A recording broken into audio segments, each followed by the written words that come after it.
Salut à tous, ici iPhone 4 Pro.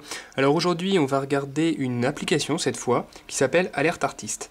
Donc ceci, qu'est-ce qu'elle vous permet de faire? Elle vous permet de modifier la couleur et les bordures de vos notifications. Donc elle est vraiment très simple d'utilisation, on va le voir tout de suite. Donc on fait installer confirmer en haut à droite comme d'habitude. Vous n'aurez pas d'option dans les réglages, vous aurez un icône sur le Springboard qui s'appelle Alert Artist. Donc on va aller dedans. Et puis donc là on voit qu'on a ici une notification.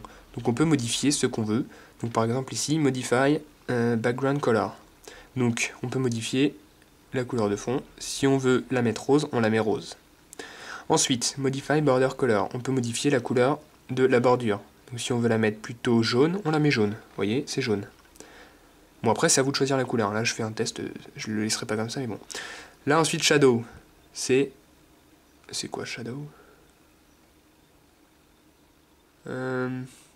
Shadow Color, ici ça ne marche pas, c'est qu'il doit y avoir quelque chose. Ah oui, c'est vous voyez ici, il y a une petite bande bleue qui apparaît. Shadow, c'est je pense que c'est l'espèce de reflet qui apparaît. Donc ici on a un reflet blanc. Vous voyez qu'ici on a un reflet plutôt vert. Donc c'est pas très voyant, mais bon, ça peut donner un style plutôt sympa. Ensuite, on peut modifier la couleur du texte. Donc si on veut un texte violet, bon, on met un texte violet. Voilà. Et puis on peut modifier aussi avec ici comment dire, l'opacité de la couleur. Donc là elle est très flashy. Et puis si on le baisse à fond, elle va être très claire, donc ça va devenir noir. Et ensuite modifier comment dire, la perspective du texte. Voilà, je vais y arriver. Donc ici on voit que c'est plutôt blanc quoi.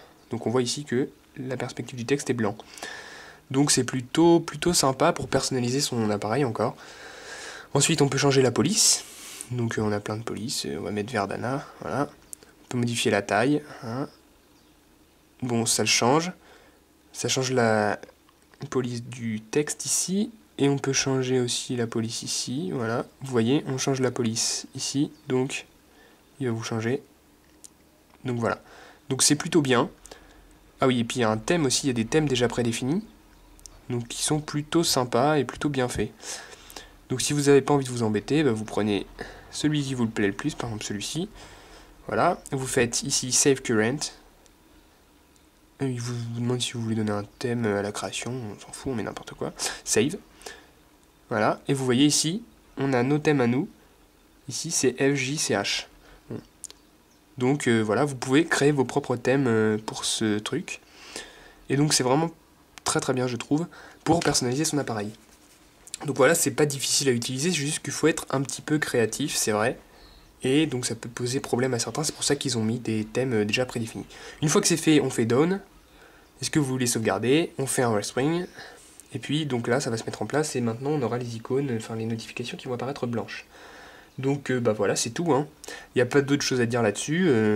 Prenez ce logiciel en main, faites-vous plaisir et puis c'est tout ce que j'ai à dire quoi. Donc à bientôt pour une prochaine vidéo. Abonnez-vous à ma chaîne YouTube pour recevoir toutes les prochaines vidéos. Visitez le forum iPhoneFacile.geekaddict.net et suivez-moi aussi sur Facebook et Twitter. Tous les liens sont dans la description de la vidéo. Merci.